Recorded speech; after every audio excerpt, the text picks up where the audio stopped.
Good morning, everyone. Good afternoon, good evening. We are so excited to host you at this webinar that will present some of our results of Empower Women over the past 3 years and what we've learned in the process and how we can move forward. And we will have a number of polls during the webinar because we'd really like to hear from you. And there will be an opportunity towards the end to make comments, ask questions, and engage with the evaluation team. For those who don't know me, I'm Anna Felt. I'm the manager of empowerwomen.org, and I will be moderating the discussion today. We will start with introducing the team that has been working with us with this Empower Women evaluation. The Center of Partnership for Development, and we will then hand over to the team to present the results, and then you will have opportunity to ask questions. As usual in our webinars, if you have questions, please add them in the questions pane, and we will, Diana will be managing and making sure that we don't miss any comments. If you feel that your particular comments were not taking up, please message us again. I'm so happy to introduce, many of you might already have been discussing with Nina and Sophia, but they are with us here today at the webinar to present the results and the findings of the evaluation. And we will have some questions and answer session, as I mentioned, and there will be the three of us and Diana to also help us to make sure that we have our questions. So before we get started and hand it over to Nina and Sophia, we have a few poll questions. We think we can just run through them very quickly. And to just know in what region you are from, so we know who you are. And I think Diana has already launched it. So we have the option of Sub-Saharan Africa, Arab states, Americas and the Caribbean, Asia and the Pacific, Europe and Central Asia. I know that normally we organize ourselves in 2 or 3 regions in Africa, but our poll only allows for 5 answers. So if you are from Sub-Saharan Africa, cross that off. If you are from North Africa, you belong to the Arab states today.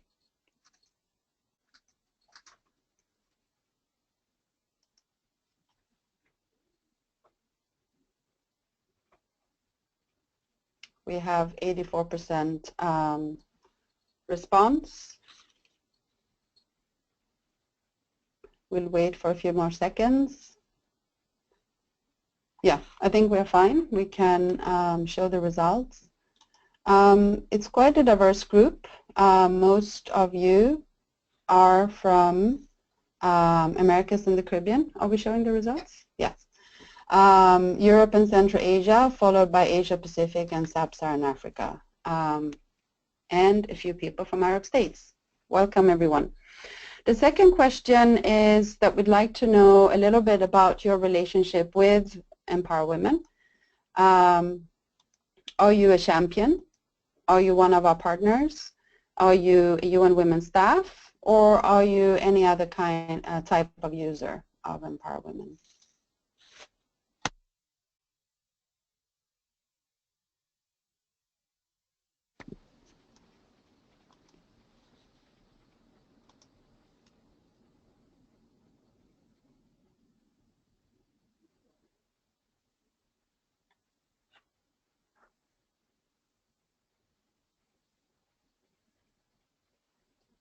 As usual, it seems like our champions are the most active, but we also have other Empower Women users, some partners, and some of our colleagues in UN Women.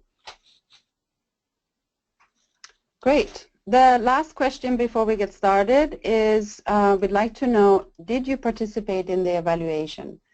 in some form? Did you contribute to the survey? Did you engage with Nina and Sophia in discussions? Just for them to know in terms of their presentation. There might be some that are more familiar than others, which also seems to be the case. But there are some, Nina and Sophia, that did not participate in the evaluation. So I think that's good for you to know when you get started.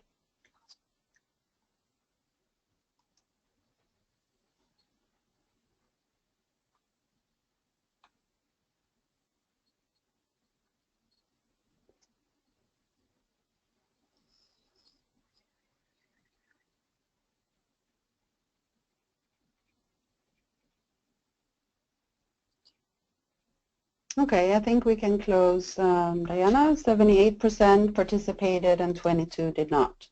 So for those who did not, I hope that you will learn from some of the results of those that responded to questions about Empower Women in either through surveys or focus groups.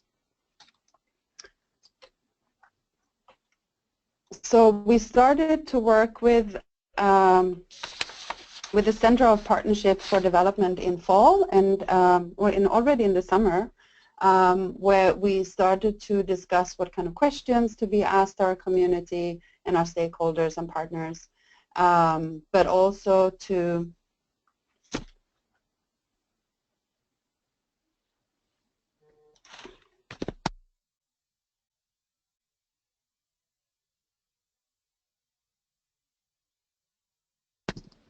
and then in fall we launched our survey, and then following the survey we had a number of focus groups. But I believe that Nina and Sophia will go into more details on that. So Diana, can we hand over?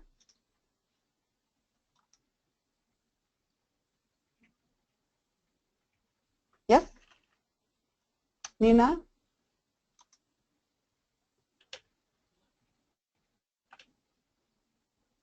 Great.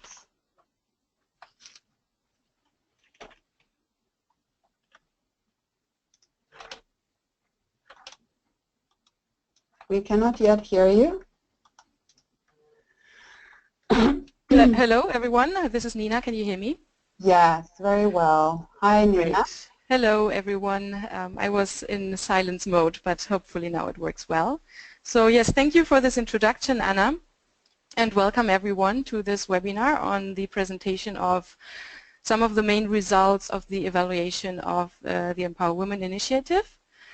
We are happy to be here with you, and so the plan for today is that we will give you a short introduction about ourselves, although as we have just learned, many of you already know us, but also for those who have not been participating in this evaluation, a little bit on the background of who CAT is, then the background of the evaluation, the main objectives and the methodology we have been using for this evaluation.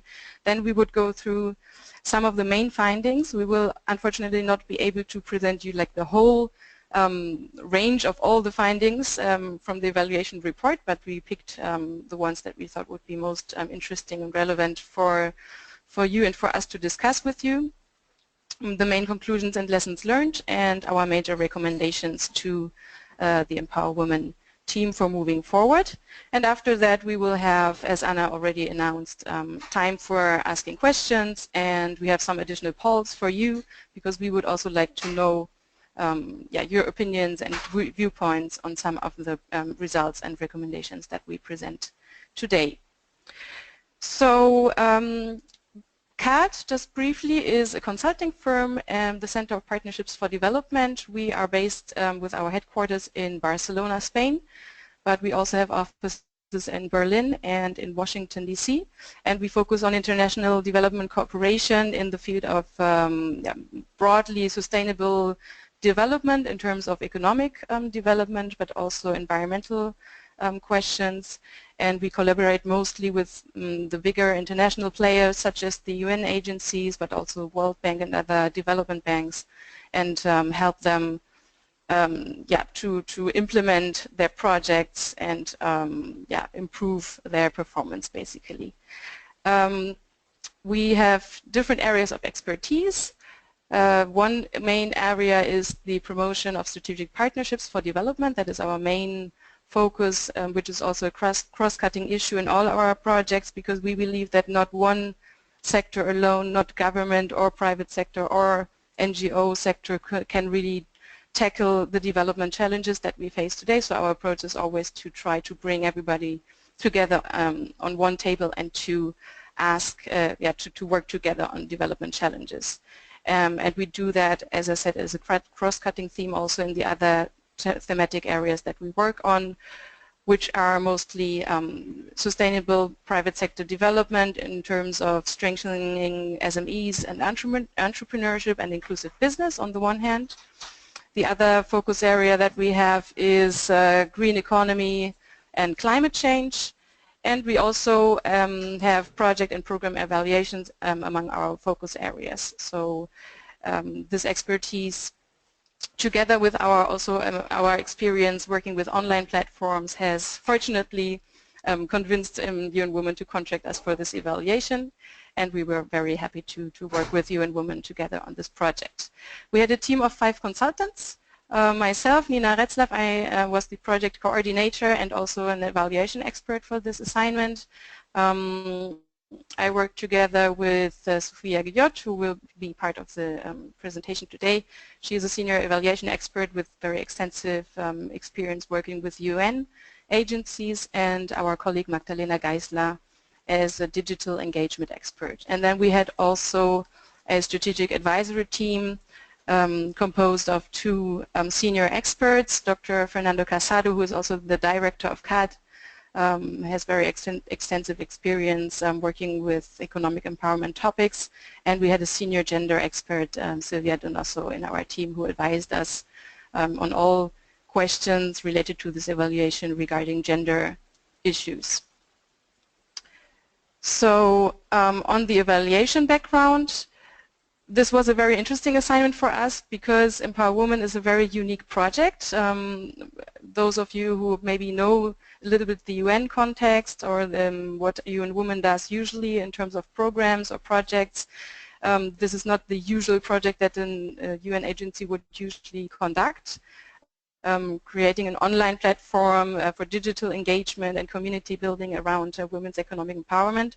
So in this sense, it was a very unique approach that we had to take to this evaluation, because usually you have projects that are defined from the beginning to the end. You have certain activities that are planned, and then you, as an evaluator, you would look at these activities, at the design of the project, and see, what has been done, what are the results achieved.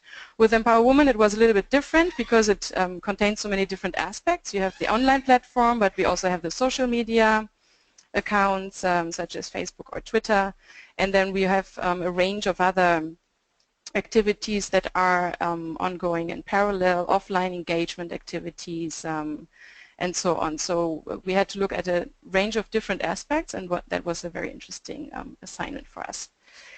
And also another interesting characteristic of Empower Women is that this project has been really evolving over time. So it was launched really in the online platform was really launched in 2013.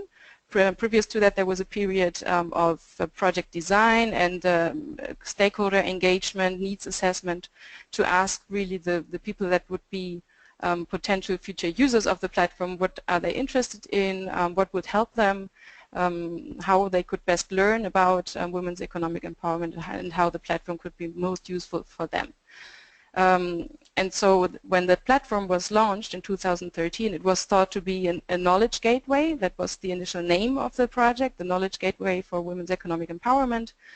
And it was thought to be, an online platform where documents can be stored and where discussions can take place around topics of women's economic empowerment. But it has become much more throughout the years. So over the course of the next 3 to 4 years until the end of 2016, Empower Women has become really yeah, how can I say that, an online and really an engagement platform. It has created a huge community of people that are engaged with the topic of women's economic empowerment, and it has continuously expanded the initiative with different features that have been added to the platform, with online campaigning, with the mobile learning platform iLearn that has been also launched in partnership with Facebook. And then, as you also know, probably the Knowledge Gateway has been rebranded as Empower Women. It has been launched in different language versions subsequently, and it has also been redesigned based on feedback received from users on how the platform could be improved. So there was a huge effort to make it more user-friendly, to redesign it and to restructure it so that users can more easily access the different resources that are available on this platform. So how could we evaluate really such a diverse and evolving initiative? In our methodology, we first of all had 3 different objectives. So we wanted to aim to provide really a narrative of how this project has evolved, a little bit what I tried to do in the previous slide, explain really how the development has taken place to today, what this platform has really become. Assess the results that Empower Women has achieved over time, and then highlight the most important lessons learned in this process, and yes, extract the conclusions and recommendations that we will present afterwards. We have based our evaluation on standard criteria. So for those of you who might not be so familiar with evaluation methodologies, there are standard criteria that have been defined by the OECD, an international organization that gives guidelines, and UN has also accepted these guidelines and adapted them to the specific context of the UN agencies, but mostly the standard criteria are relevance, effectiveness, efficiency, impact, and sustainability. And for this specific evaluation, as it is a UN Women project, we have included specifically another criterion on human rights and gender equality to specifically also evaluate this aspect in the Empower Women project. So these different criteria, they are translated then into specific evaluation questions. Those questions are usually translated into a kind of matrix. You list the questions and then you develop your different indicators for each question and define how you're going to collect data on these different indicators. And we have done that throughout the period September, October 2016, with many of you who have also participated in this. So on the one hand, we have conducted surveys online. We have received a total of 900 responses from different stakeholders of this platform, so from the users, the registered users, non-registered users, partner organizations, and UN Women staff. And we have also conducted interviews in order to gain more qualitative information and background information on user perspectives on the Empower Women initiative. So we have collected all this data, and then we have, of course, analyzed it and extracted our main findings and conclusions, and I'm going to present you the most important ones right now. The first one is that we really have found that overall Empower Women can be really called to be a success story in terms of the outreach that it has created, and also the feedback that we have received from our data collection from the different stakeholders of Empower Women is really that it is a relevant initiative, that the whole user community really perceives it to be very important, because initially Empower Women really has also been brought into life because there was a gap in the online offer regarding women's economic empowerment. There was no platform that would really provide comprehensive information on this topic and bring the interested stakeholders together on this topic. So in this regard, this platform is really a relevant initiative, and it also corresponds to some of UN Women's strategic priorities related to women's economic empowerment. And it also is aligned with international standards that the UN member states have how you say that, they have assigned their efforts to, so to advance gender equality and women's rights in the different countries. So in this regard, it can really be called successful. And also, as I said before, it has been an innovative project evolving over time, and it has been constantly also adapting to the new realities and to user requests. So the way that Empower Women has been able to stay relevant over time is to establish really communication channels with the users, very direct communication, direct contact, and it has been constantly listening to the users' needs and has been adapting content-wise and has been adding features to the platform that are relevant to the users. Users have also confirmed in the surveys and in the interviews that we have conducted that they have really increased their capacities and skills due to Empower Women, due to the different resources that they have had access to, such as the resources library, but also webinars, and also the exchange, the peer exchange among the users of the platform in the discussion forum, for example. And they have been learning through that, and they have been able to, due to that learning and that increase in skills, to really take action in their private lives, but also in their communities and in their work environment to promote women's economic empowerment. We have also seen that this community has been growing ever since the platform was launched. So today, or let's say at the end of our evaluation, that was at the end of 2016, end of September, there were almost 15,000 registered users from 198 countries. I'm sure by now this user base has already increased a lot, because we have seen that over time there was a steady increase.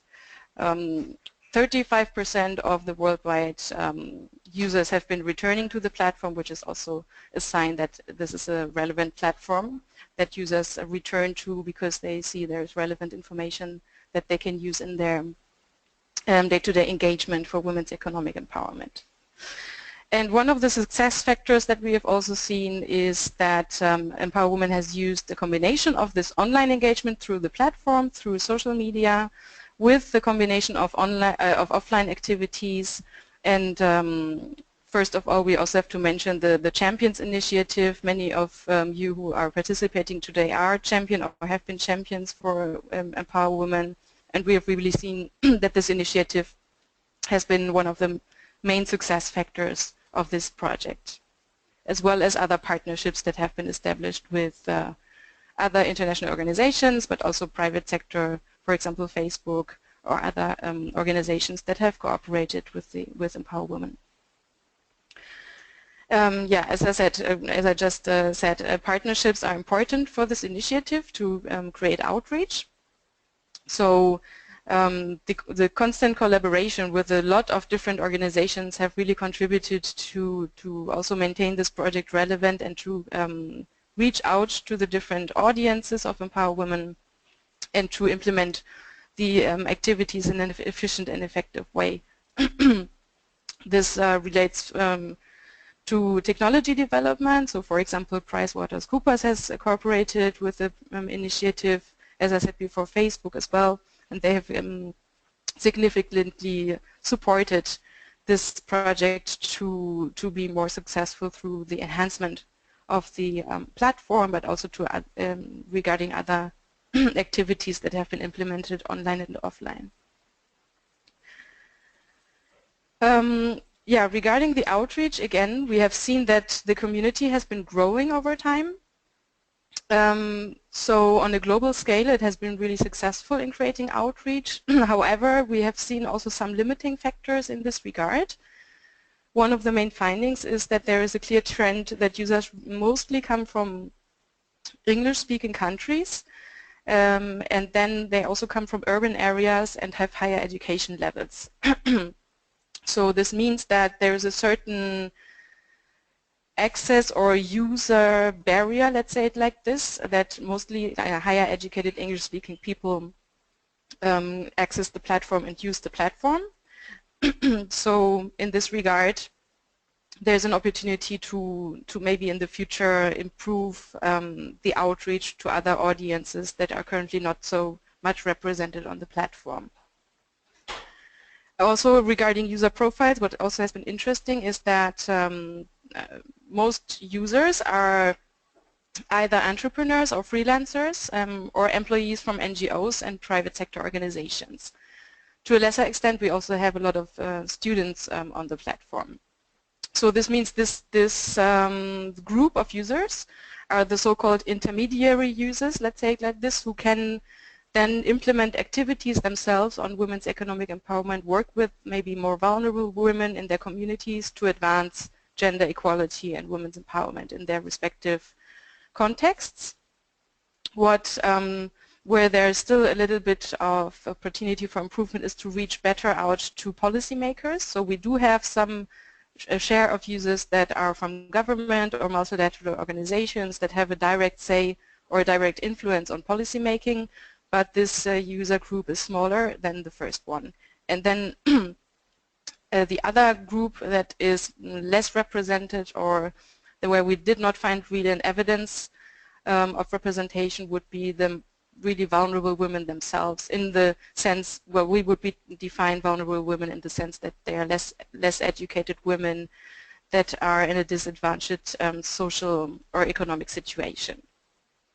So in this sense, as I said, there's an opportunity to develop specific content or initiatives that would target those user profiles that are currently not so much on the platform.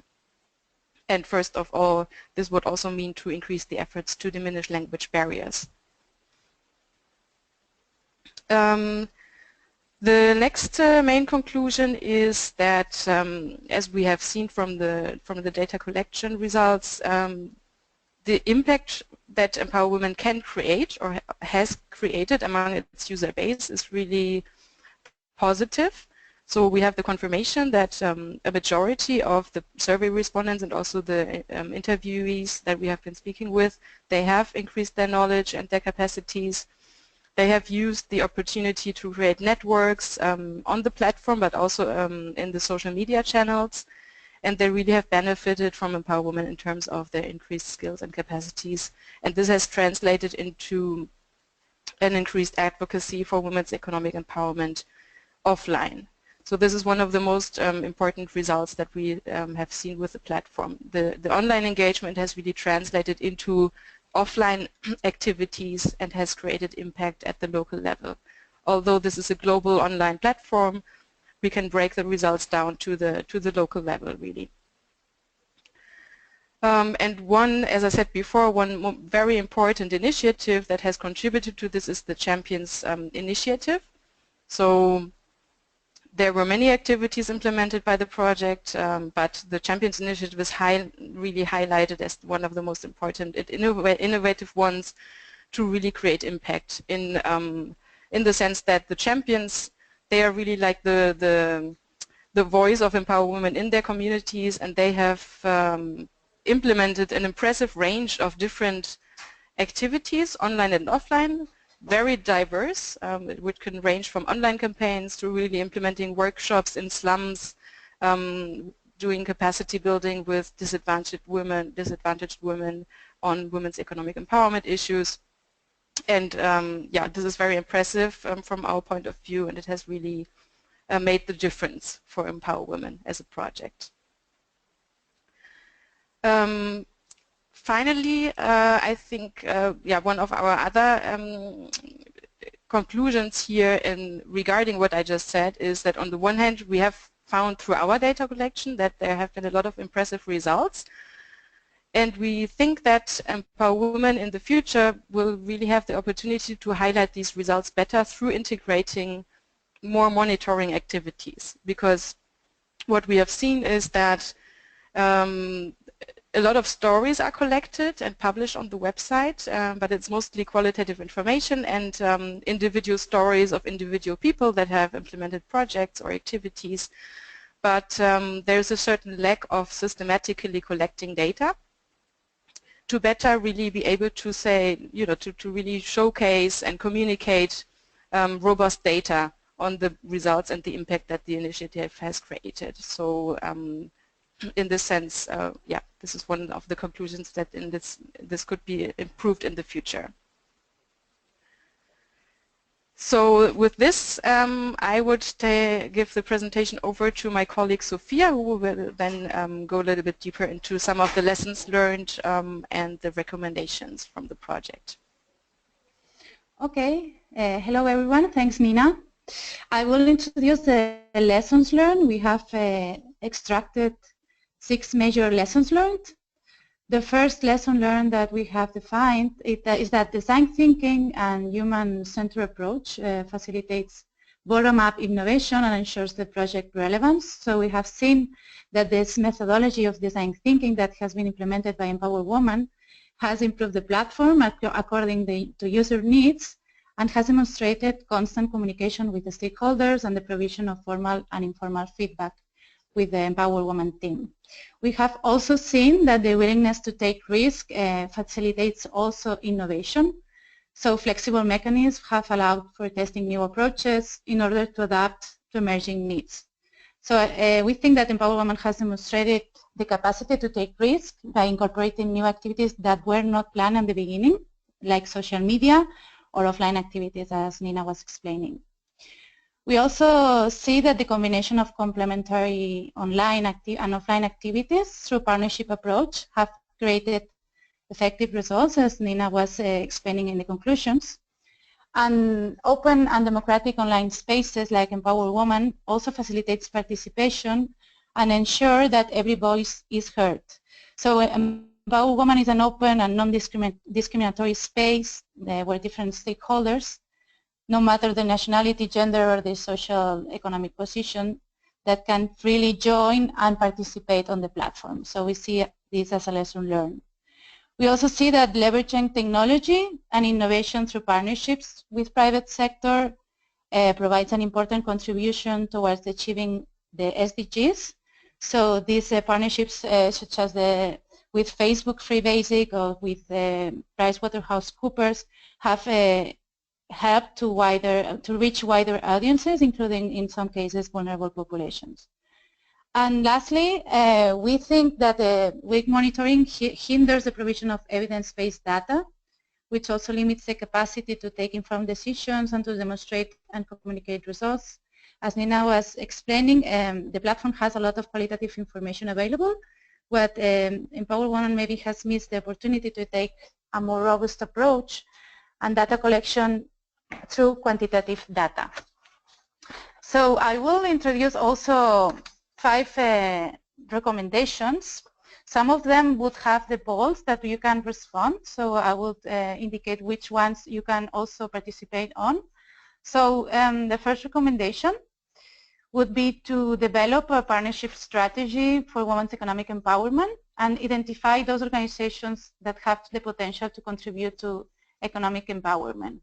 So we think that it's very strategic and very important to select key partners per sector and establish long-term agreements based on defined objectives in order to maximize results, which means also to follow up on that partnerships activities that you establish and to monitor them in order to extract the results and show results and communicate them.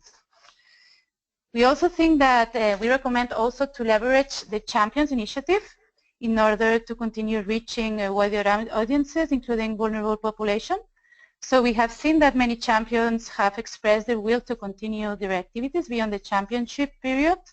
So we think that it's an interesting opportunity to leverage this asset and to use these champions as mentors of new champions and to have the opportunity to upscale and broaden the initiative of the championship program. That we think that it has been very successful. On that question, we would like to ask you maybe, I think, Diana, we have the poll with this recommendation. Is that right? Yeah. So we have a question regarding this recommendation. We would like to ask you, how would you like to get more involved with Empower Women? And you have different answers. You can select become a mentor. Maybe you would like to become a mentor. You would like to become an organizational member and showcase your women's economic empowerment work. You would like to co-organize webinars, writing your stories on gender equality, women's economic empowerment, or either you can actively join the Empower Women campaign. So if you can select some of them, we can see the results.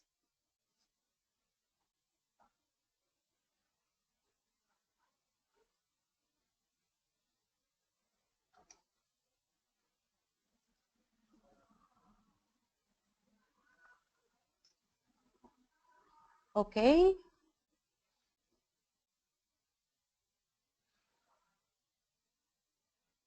So maybe, Diana, can we see?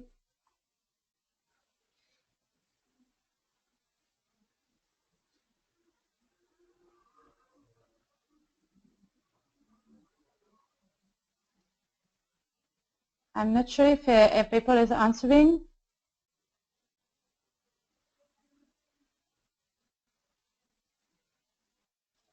Okay, so we can see the answers, and the most of you, or 50% of you, would like to become a mentor. So considering that many champions are joining the presentation, that's good to hear. Okay, some wants to become an organizational member, and others want to organize webinars, and also actively join the Empower Women campaigns.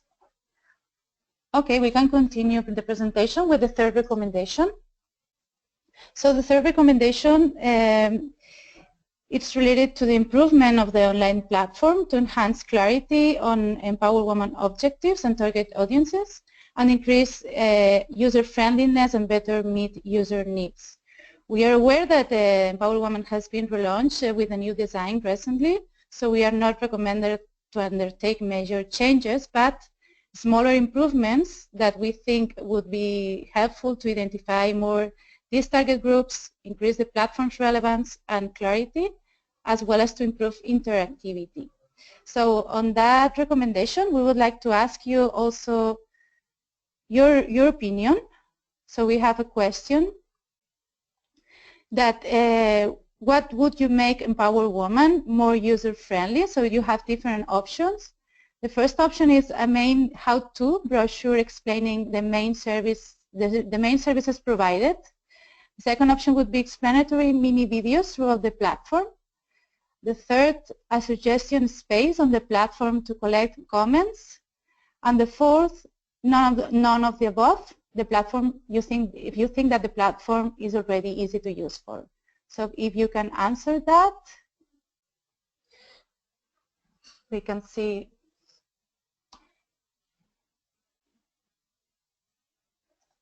your suggestions.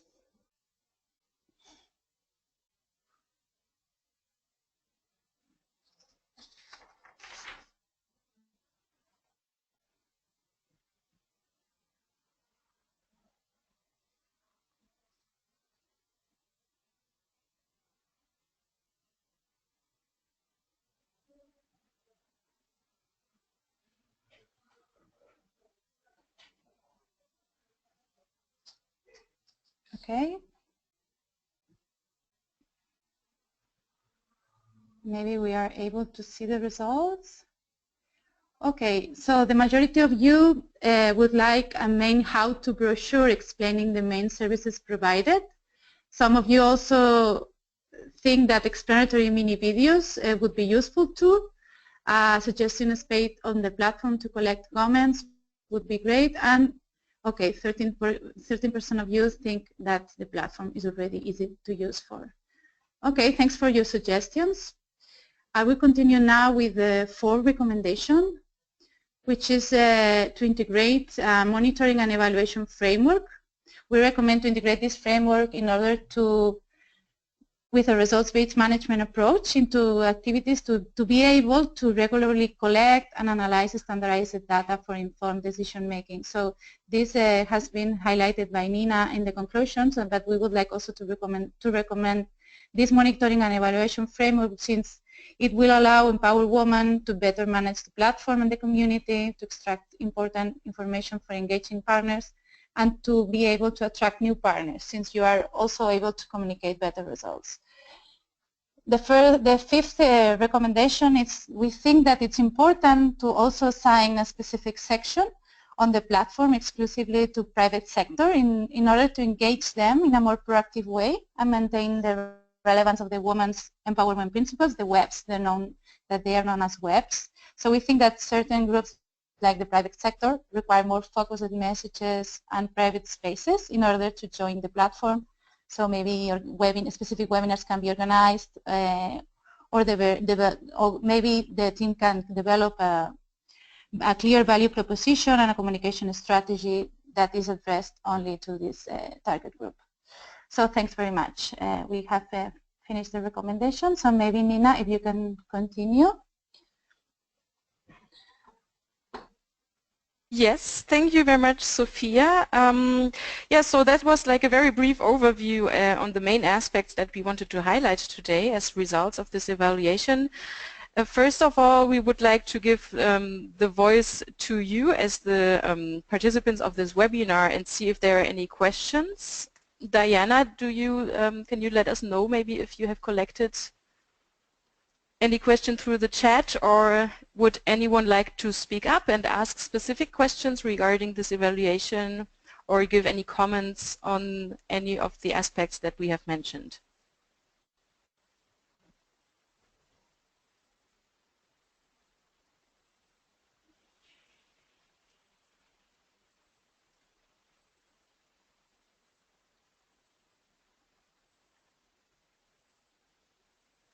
So I don't hear anything, but in the chat I cannot just see one question that has already been answered. Sorry, I was actually speaking with you, Nina, but I was muted. Okay. So I was thanking you and Sophia for a great presentation. I think it was very clear. I hopefully also to our participants. They do have a number of questions and comments, and I will hand it over to Diana. But I saw that there was one who actually had raised her hand, which was Sheila. There was Sheila, I think, had her hand up first. So maybe we can, before we go into the written comments, and give Diana a few more minutes to go over the written comments, we will ask Sheila if she would like to speak. And also Yinka, and I know he had to go, so Yinka and Sheila, if you would like to unmute your microphone, we can take your questions or comments. Yes, Sheila, you can start.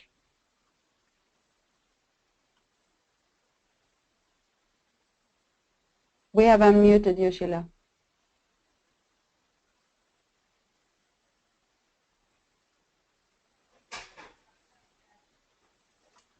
Okay, so let's start with Elhem. We have unmuted your mic. Can you hear me? Yeah. Hello. Hi. Can you hear me? Hi. Yes, very well. Thank you for this webinar.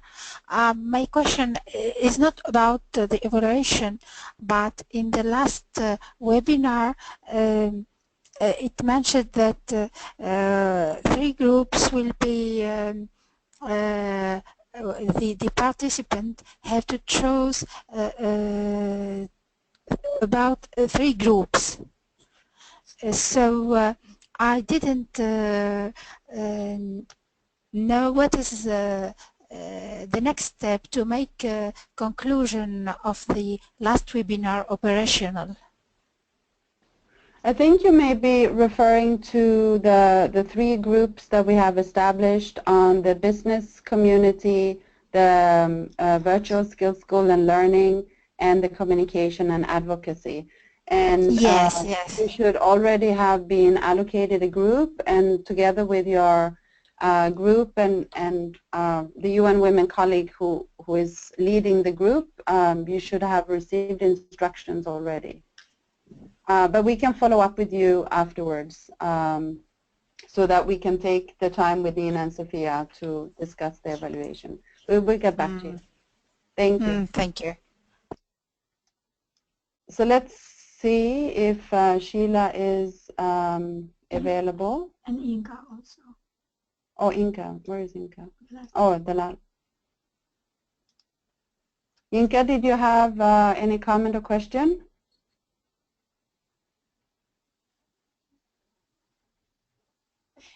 He actually also posed a question in the question box, so maybe until he is unmuting from his side. He has two questions. What is the role of audience research in the success of evaluation? And the second one, did traditional media play any major role in the success of a program? Nina, Sophia, back to you. Okay, so the first one, audience research. Yeah. And what role it played in the evaluation? What is the role of audience research in the success? Okay, I'm not 100% sure if I understand this question correctly, but I guess it refers to the analysis of the audiences of Empower Women. Or maybe, I don't know, maybe if he could clarify a little bit more what this question really entails. Yeah, maybe we can keep it open till Yinka has clarified what audience research, what that refers to, either through the comment box, Yinka, or by opening. I have opened your mic, so you can respond if you unmute yourself. Yeah, and in the meantime, on traditional media, I have to say this was not one of our main priorities for the evaluation.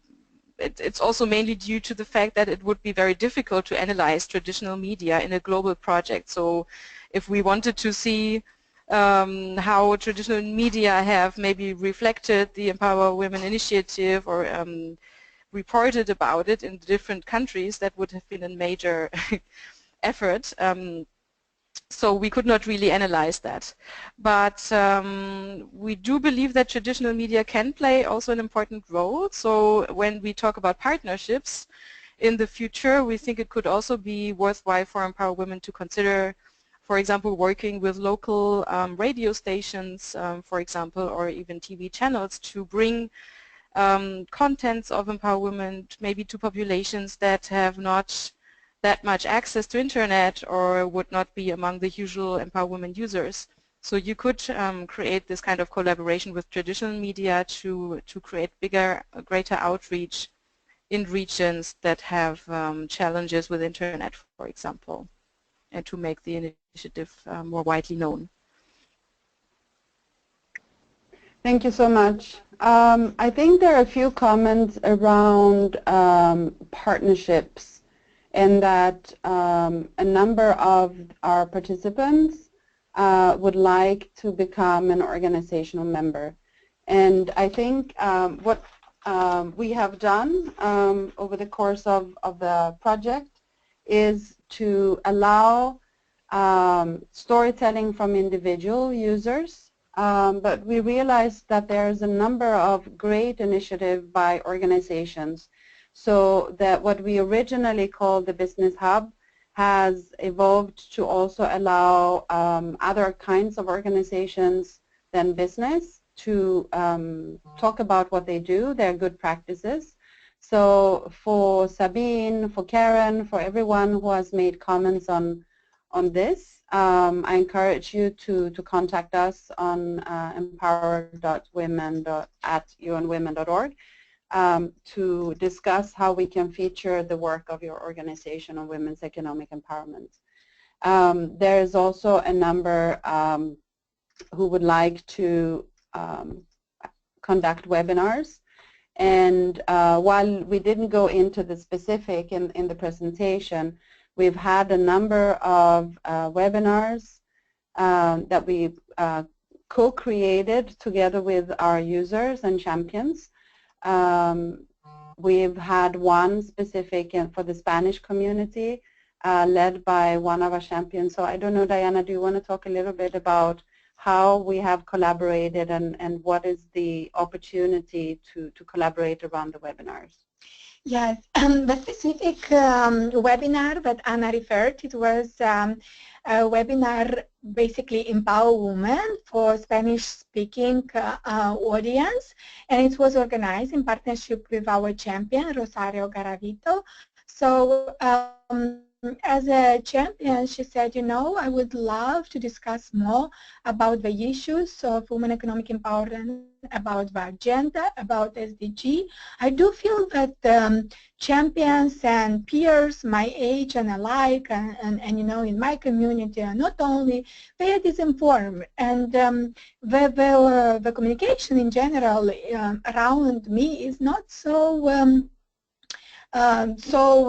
it doesn't happen on the vivid agenda. So I would like to do that. So initially the idea was only for the audience with Peru. We brainstormed with her, we searched the economical data, official statistics, we analyzed what could be interesting for the audience in Peru. And once we started to kind of put the agenda forward for the 5 webinars, we understood that actually this type of webinars or activities are missing in general from the LAC region. So we've just reached out to the experts in the field in the region, and we did negotiate with them to attend the webinar and to present, and it was a very successful series. And at the end, for all those participants who attended each webinar, they took a test and received the certificate of completion. So this was one idea coming from a champion who wanted to do a make a small change in her community in Peru. But it turned out, after our brainstorming and kind of encouragement, and we found from ourselves, you know, panelists, and she found from her region panelists, and all the efforts together led to this series of 5 webinars. We are now in discussion with another champions, this time currently mentors, Sabine, for example, and Clarissa. We in organizing a series of webinars on STEM and technical development and the importance of gender, you know, decreasing the gender gap in the field. And then with Clarissa, we're discussing a series of hands-on webinar on how to look at the regional role models and to, you know, have someone who doesn't only speak about the successes, but also about shortcomings. What does he or she didn't do correctly on the way of development, on the way of career path, and maybe we should take this into consideration and not to repeat. So this series of webinars will be organized with Sabine and Clarissa. And we are welcoming all the mentors, current champions, former champions alumni who have an idea or who want to participate to reach out to us and to collaborate in order to make this happen. Thank you, Diana. So this is also where we are trying to engage our users and champions in reaching out to the experts within your communities, because we have our knowledge of experts, but you have it even better. Who is the expert in your country and your sector, and who can be brought in to participate in the webinars? Nina and Sophia, do you have any? I don't think we have any other questions or comments on the evaluation per se, but would you like to add something to this? No, I just wanted to ask, do we have any clarification on the audience research question, or should we then? No, I don't think so, yeah. Okay. Okay, I mean, if there is any other question later on, yeah, I'm sure. There are a lot of comments with compliments to the evaluation team for a great job. So I think Nina and Sophia, you will carry these compliments to the entire team. Great job, say a lot here of comments, And I assume this is also back to you, our champions and our stakeholders who are so engaging and dedicating. And you know, some of you, I always say to stakeholders when I meet with them online, either you write that comment once per week or once per month, either you share the story or you share our tweets or Facebook. All of these are considered activity. Doesn't matter the frequency you do, but the passion and how you engage with your mind and with your soul in order to bring this agenda forward. And we thank you for this. You can hear Diana's passion, who is the coordinator of the championship program, how passionate she is. And every time she speaks with one of our users or champions, she comes and reports. So I know very well all the details of the fabulous work that our champions are doing. Yes, great. Thank you also very much, everyone, for this feedback. And of course, we are happy. And we also want to thank you again for having participated, so many of you, in this evaluation effort.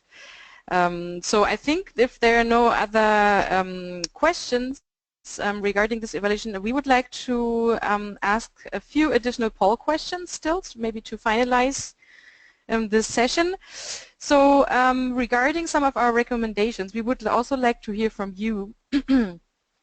One aspect we have been thinking about a lot is the target audiences of Empower Women. As we have highlighted before, they are very diverse. And so the question could be, in the future, which direction should Empower Women take? Should it maybe focus more on specific target audiences, or should it really not prioritize any specific group, but really try to be as open to anyone who would like to engage with this topic of women's economic empowerment as possible? So here we have some possibilities for you to select. Which target audiences do you think would be most relevant for Empower Women to target? Or, so we have policymakers and government, we have the vulnerable women, and in partnerships with grassroots organizations or civil society organizations, more academia, university, research organizations that can publish research on women's economic empowerment, or private sector such as businesses or business associations to bring forward the women's empowerment principles in the private sector. Or the last option would be, no, I really think Empower Women should not prioritize really any specific group, but stay open to all that want to engage.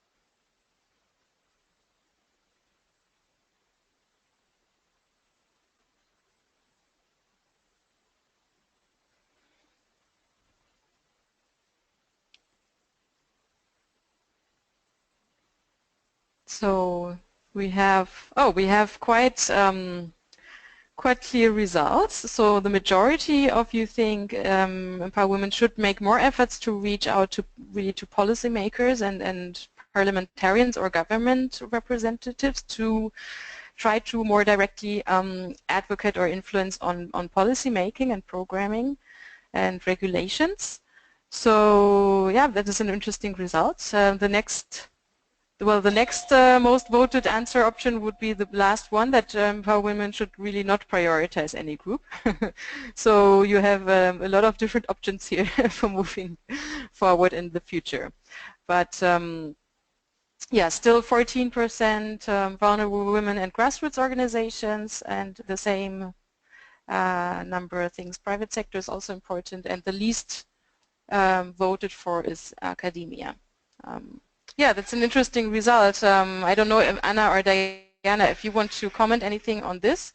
So from our side, we have thought that it would be beneficial for Empower Women to maybe try to create some specific segmentation, because then it would be easier to have specific communication strategies or specific content for these different groups, because it's very different if you want to reach a policymaker or if you want to reach a private company.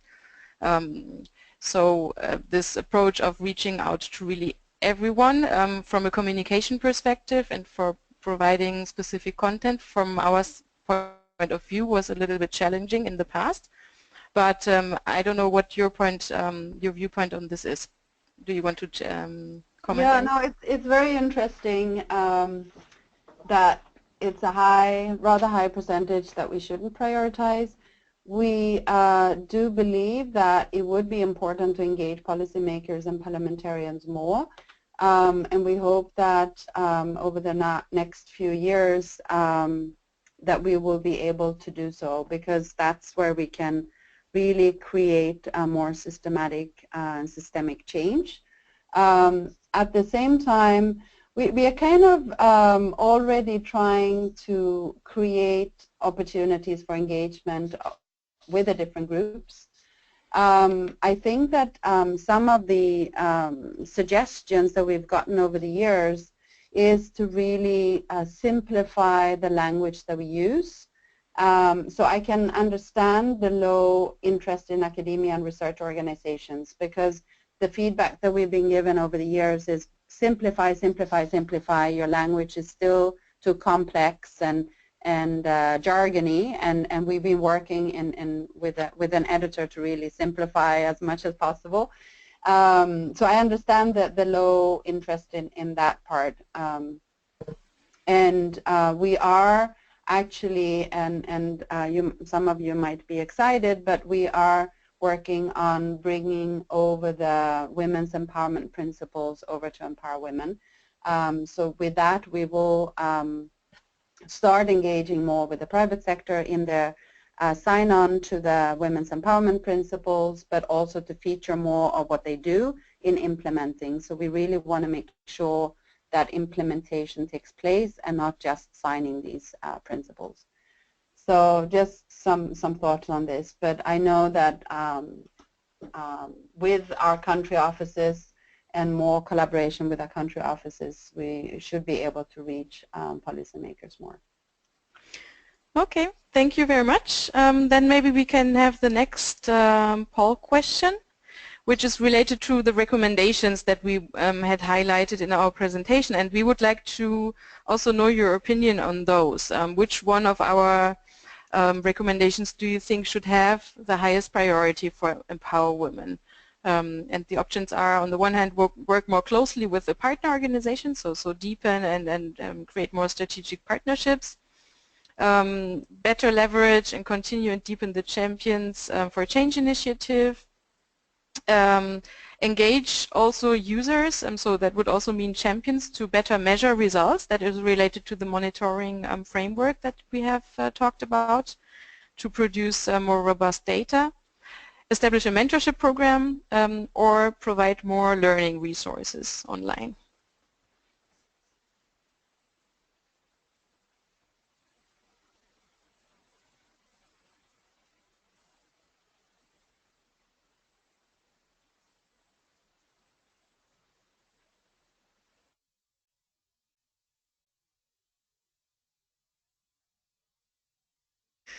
Okay, that was quick and also not so surprising, as we have a lot of champions in the audience.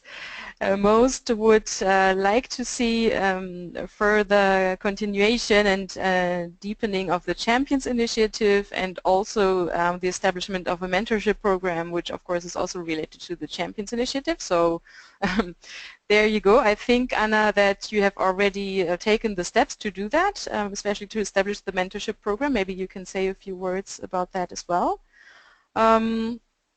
Yeah, other options were like not so much selected, so partnerships have not been viewed by you as a priority, and few of you said so we should do more results measurement, and Empower Women should provide more learning resources.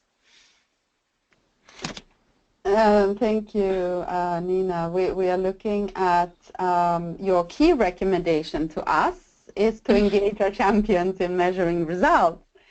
So Yes.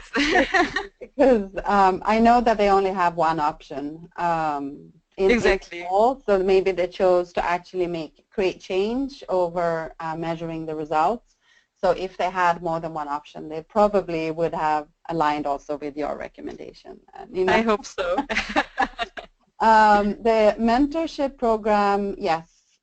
We established that because we had more than 4,000 applications for the championship program this year, last year.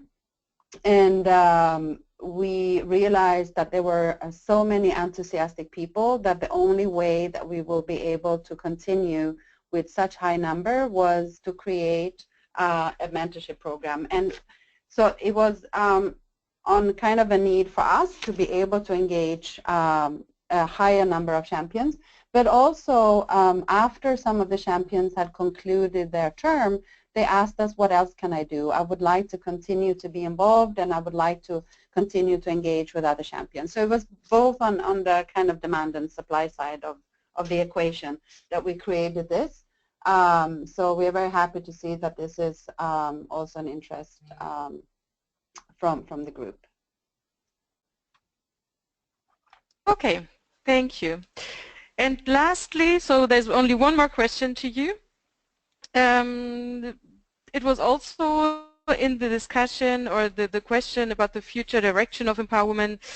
Should empowerment broaden up its thematic focus to include topics not only specifically related to women's economic empowerment, but also other aspects of women's empowerment? So that could mean, for example, violence against women or political participation of women, other aspects that that relate to women's empowerment, but not necessarily economic empowerment. Or do you think that Empower Women should stay in this specific thematic area of economic empowerment of women?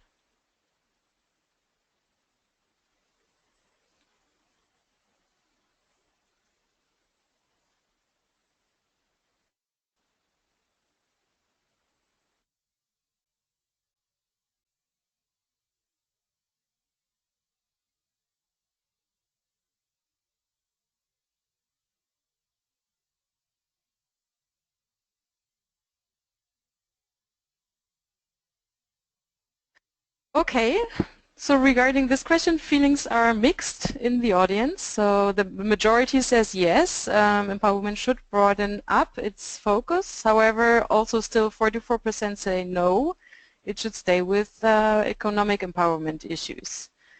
So what do you say to that, Anna? So I think that yeah, maybe there's a nuance to it, because what we do from our side, we focus on women's economic empowerment, but what we've seen, the contributions in the discussions and in stories, it always overlaps with many other areas. So you can't necessarily talk as a storyteller about a story of a woman or of yourself. It always links to other areas such as leadership, ending violence against women, the situation in your country, is it peace and security, is there corruption, is there, so I mean there's a whole range of issues that intersect with women's economic empowerment. And we already see that in discussions in the stories submitted. What we're trying to do on our side has been to stay focused on economic empowerment, and if somebody has some comments on this, why they voted yes or no, that would be very useful in the comment box. And I see Sheila is also agreeing to this, that it does impact on other areas such as violence and ability to participate in politics, but also the other way around, that violence might actually prevent women's economic empowerment. So it's a both-way stream. I think we're out of time, but if anyone would like to put some final thoughts into this, we are looking at the comment box. But other than that, I think we should be ready to wrap up. Nina and Sophia, do you have any final questions or comments? No, question, no. Thank you very much, everyone, for the participation and for the interest in this topic. And if there is any other question later on, yes, I'm sure you can reach out to the Empower Women team, and they can also forward any question to us if there's the need for further clarification of any of the aspects that we discussed today. But thank you very much. Thank you so much, Nina and Sophia, for your excellent Thank you. Thank you very much, Anna and Diana. Thank you, and thank you everyone for your active participation and great suggestions and comments and feedback.